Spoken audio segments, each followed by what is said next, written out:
আসসালামু আলাইকুম ভিউয়ার্স, খবর সংযোগের আন্তর্জাতিক বুলেটিনে আপনাদের স্বাগতম।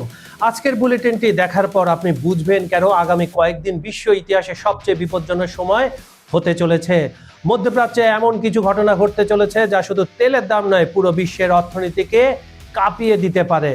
আমরা এখানে আজ আলোচনা করব ইরান আমেরিকার দ্বন্দ্ব নিয়ে সারা বিশ্বের গণমাধ্যমগুলো কি বলছে। আমাদের এই ভিডিওতে থাকবে পৃথিবীর স্বনামধন্য গণমাধ্যম এপি, আল জাজিরা, রয়টার্স, তাস ও হিন্দুস্তান টাইমসের সংক্ষিপ্ত রিপোর্ট। কি কি থাকছে আজকের এই রিপোর্টে চলুন দেখে আসি।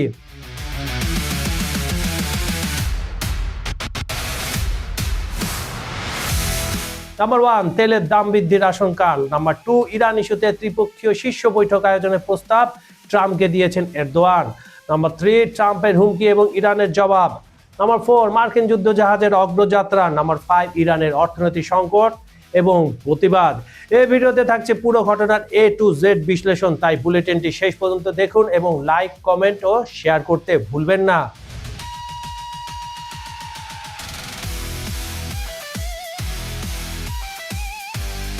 প্রথমেই আসুন জেনে নিই কি ঘটছে তেলের বাজারে। তেলের দাম বৃদ্ধির আশঙ্কা। রয়টার্সের সর্বশেষ রিপোর্ট অনুযায়ী, মানে আজ 29 জানুয়ারি 2026 তারিখে এশিয়ান ট্রেডিংয়ে তেলের দাম এক লাফে 1.5% বেড়েছে। শুনুন এই পরিসংখ্যানটি। ব্রেন্ট ক্রুড অয়েল ব্যারেল প্রতি $69.39, যা 99 সেন্ট বৃদ্ধি পেয়েছে। ওয়েস্ট টেক্সাস ইন্টারমিডিয়েট ব্যারেল প্রতি $64.27, যা $1.06 বৃদ্ধি। এটি টানা তৃতীয় দিনের বৃদ্ধি। সোমবার থেকে এখন পর্যন্ত তেলের দাম বেড়েছে প্রায় 5%-এরও বেশি, আর এই দাম গত 29 সেপ্টেম্বরের পর সর্বোচ্চ পর্যায়ে রয়েছে। কিন্তু প্রশ্ন হলো, কেন এত দ্রুত বাড়ছে তেলের দাম? এর পেছনে রয়েছে একটি শক্তিশালী কারণ। ইরানে আমেরিকার সামরিক হামলার আশঙ্কা, যা পুরো মধ্যপ্রাচ্য থেকে তেল সরবরাহ বিঘ্নিত করতে পারে।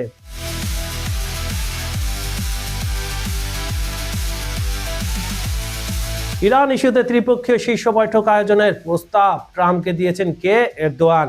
রাশিয়ান সংবাদ সংস্থা তাস জানিয়েছে, তুরস্কের প্রেসিডেন্ট রিসেপ তাইয়েপ এরদোয়ান মার্কিন প্রেসিডেন্ট ডোনাল্ড ট্রাম্পের কাছে ইরান বিষয়ে একটি ত্রিপক্ষীয় শীর্ষ সম্মেলন আয়োজনের প্রস্তাব দিয়েছেন। তুরস্কের সরকারপন্থী সংবাদপত্র হুরিয়াতকে উদ্ধৃতি দিয়ে তাস জানিয়েছে, আজ টেলিফোন আলাপকালে এরদোয়ান এই উদ্যোগের কথা তুলে ধরেন। তিনি যুক্তরাষ্ট্র, ইরান ও তুরস্ক এই তিন দেশের মধ্যে সম্ভাব্য ভিডিও লিঙ্কের মাধ্যমে একটি শীর্ষ বৈঠকের আয়োজন করার আহ্বান জানান।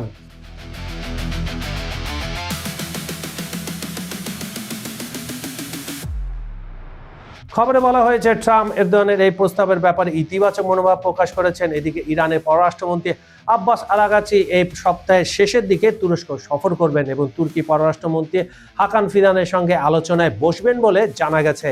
আঙ্কারা আশা করছে যে ইরান পরিস্থিতি কূটনৈতিক পথে নিষ্পত্তি হবে। গত ডিসেম্বর থেকে ইরানে মুদ্রা সংকটকে কেন্দ্র করে শুরু হওয়া বিক্ষোভ এবং পরবর্তী অস্থিরতার মধ্যে এই উদ্যোগ আঞ্চলিক উত্তেজনা প্রশমনে, মানে কমাতে গুরুত্বপূর্ণ ভূমিকা রাখতে পারে বলে বিশেষজ্ঞরা বলছেন। ইরান এই অস্থিরতার জন্য মধ্যপ্রাচ্যের একটি দেশ ও যুক্তরাষ্ট্রকে দায়ী করে আসছে, যদিও তুরস্ক মনে করে বিদেশি হস্তক্ষেপ কোনো ইতিবাচক ফল আনবে না। ট্রাম্পের হুমকি এবং ইরানের জবাব। এবার আসুন জানি মূল ঘটনা কি। রয়টার্সের রিপোর্ট অনুযায়ী, ডোনাল্ড ট্রাম্প সোশ্যাল মিডিয়ায় সরাসরি ইরানকে হুমকি দিয়েছেন। তিনি লিখেছেন, আশা করি ইরান দ্রুত টেবিলে এসে একটি ডিল করবে। পারমাণবিক অস্ত্র নয়, সময় শেষ হয়ে যাচ্ছে।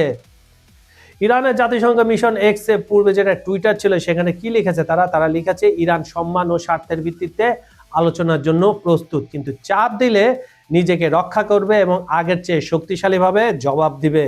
ইরানের পররাষ্ট্রমন্ত্রী আব্বাস আরাগাচি সতর্ক করে বলেছেন যে ইরানের সশস্ত্র বাহিনী ট্রিগারে আঙুল রেখে বসে আছে, যে কোনো সময় আগ্রাসনের তাৎক্ষণিক ও শক্তিশালী জবাব দিতে প্রস্তুত।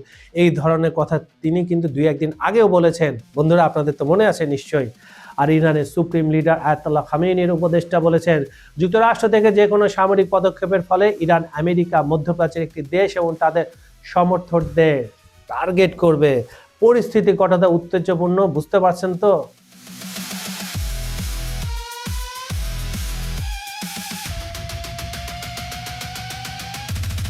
এদিকে মার্কিন যুদ্ধজাহাজে অগ্রযাত্রা অ্যাসোসিয়েট প্রেস, যাকে আমরা এপি বলে জানি, এর রিপোর্ট বলছে মার্কিন বিমানবাহী রণতরী ইউএস আব্রাহাম লিঙ্কন এবং কয়েকটি গাইডেড মিসাইল ট্রাস্টার ইতিমধ্যে মধ্যপ্রাচ্যে পৌঁছে গেছে এবং ইরানের কাছাকাছি রয়েছে।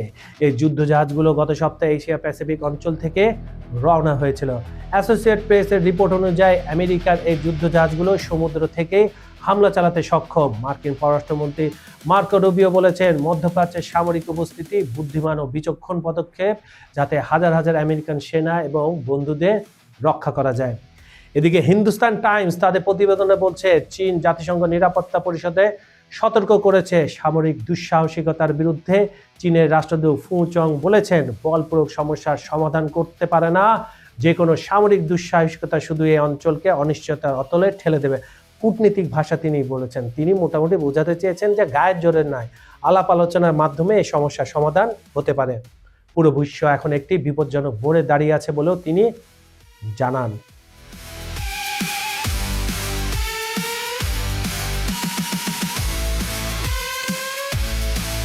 ইরানের অর্থনৈতিক সংকট এবং প্রতিবাদ। এখন প্রশ্ন হলো, কেন এখন এই সংকট? অ্যাসোসিয়েট প্রেসের রিপোর্ট অনুযায়ী ইরানে ঠিক 1 মাস আগে শুরু হওয়া বিক্ষোভ ও সরকারের রক্তাক্ত দমনপীড়ন এই সংকটের কেন্দ্র রয়েছে।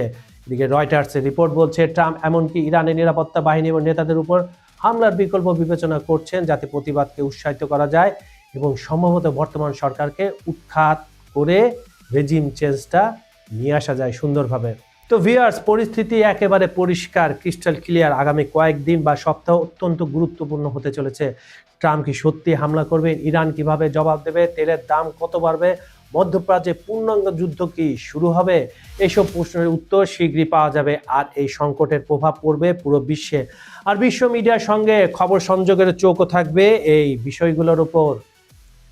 তাই এই চ্যানেলটি সাবস্ক্রাইব করুন এবং বেল আইকনে ক্লিক করুন, যাতে পরবর্তী আপডেট মিস না হয়। আজকের ভিডিওটি ভালো লাগলে লাইক করুন, শেয়ার করুন এবং কমেন্টে জানান এই ধরনের বুলেটিন, আন্তর্জাতিক বুলেটিন আপনারা চান কিনা। এই সংকট সম্পর্কে আপনার মতামত কি? বিজ্ঞাপন ও প্রমোশনের জন্য ডেসক্রিপশনে দেওয়া নাম্বারে যোগাযোগ করতে পারেন। খবর সংযোগের আন্তর্জাতিক বুলেটিন অনুষ্ঠানটি আপনারা পৃথিবীর কোন প্রান্ত থেকে দেখছেন কমেন্টে জানান। Bangladesh, Bharat, Pakistan, America, Europe, Ukraine, Brazil, Argentina, Africa, Saudi Arabia, Kuwait, Dubai, Iran, Iraq, মিশর, সিরিয়া, যে কোনো জায়গা থেকে দেখুন না কেন, আমরা আপনার মতামত শুনতে চাই। আজ এই পর্যন্ত আমি কাজল হায়দার বিদায় নিচ্ছি। ভালো থাকুন, নিরাপদে থাকুন। সবাইকে ধন্যবাদ আর সবাইকে জানাচ্ছি আল্লাহ হাফেজ।